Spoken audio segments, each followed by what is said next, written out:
Puji syukur kita panjatkan kehadirat Allah Subhanahu wa Ta'ala, Tuhan semesta alam, asal sekaligus tujuan atas segala kenyataan. Salam beserta salawat kepada Nabi junjungan kita, Nabi besar Muhammad Sallallahu Alaihi Wasallam. Antropologi merupakan cabang ilmu yang mempelajari tentang manusia. Secara bahasa atau secara etimologi, antropologi terbagi atas dua kata, yaitu anthropos dan logos. Anthropos berarti manusia dan logos berarti ilmu pengetahuan. Jadi secara sederhana dapat diartikan bahwasanya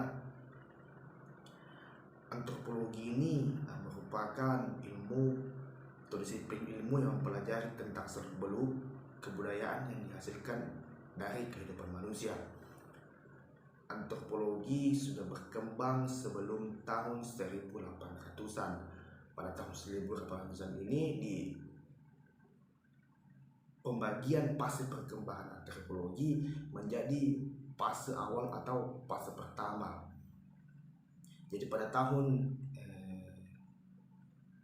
akhir abad ke-16, akhir abad ke-15 dan awal abad ke-16, bangsa Eropa melakukan penjelajahan ke wilayah-wilayah lain ataupun benua-benua lain seperti Asia, Afrika, dan Amerika untuk mengumpulkan rempah-rempah sebagai bahan produksi. Pada penjelajahan itu, mereka menemukan berbagai macam masyarakat pada persinggahan saat mereka melakukan penjelajahan pencarian rempah itu. Pada penjelajahan itu mereka memperhatikan manusia ataupun masyarakat yang mereka singgah itu memiliki ciri fisik, postur tubuh ataupun kebudayaan dan adat istiadat yang berbeda dari mereka. Mereka pun melakukan pencatatan dari penemuan pengamatan itu, lalu mereka bawa kembali ke Eropa dan melakukan presentasi di Eropa. Fase kedua itu pada abad ke-19. Pada fase ini kaum terpelajar di Eropa sudah melakukan pengkajian mengenai catatan-catatan yang telah dibawa itu. Mereka melakukan pendekatan evolusi masyarakat pada catatan-catatan itu, dan mereka menyimpulkan bahwasanya bangsa yang paling rendah itu adalah bangsa yang ada pada catatan-catatan itu, dan bangsa yang paling tinggi posisinya yaitu bangsa mereka ataupun bangsa Eropa itu sendiri. Kemudian pada abad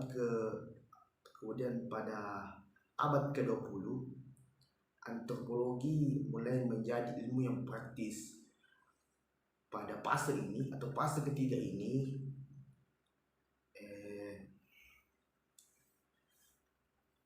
dapat disimpulkan ataupun bangsa Eropa menyimpulkan bahwasanya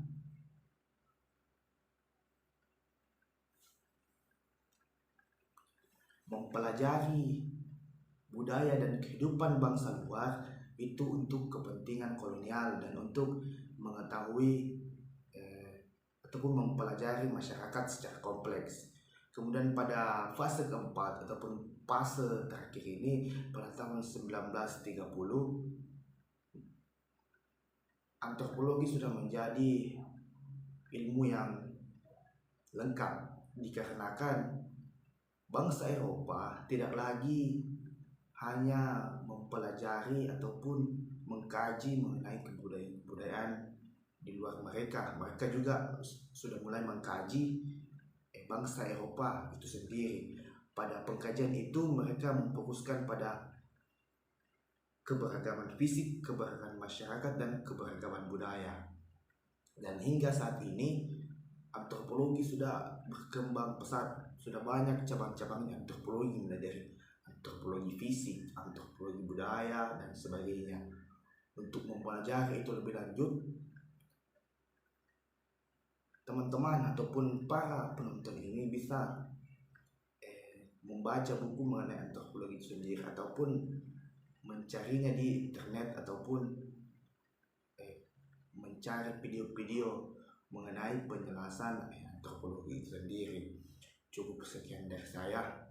Terhadap apa yang diyakini dengan hati harus diusahakan sampai mati. Yakin usaha sampai. Assalamualaikum warahmatullahi wabarakatuh.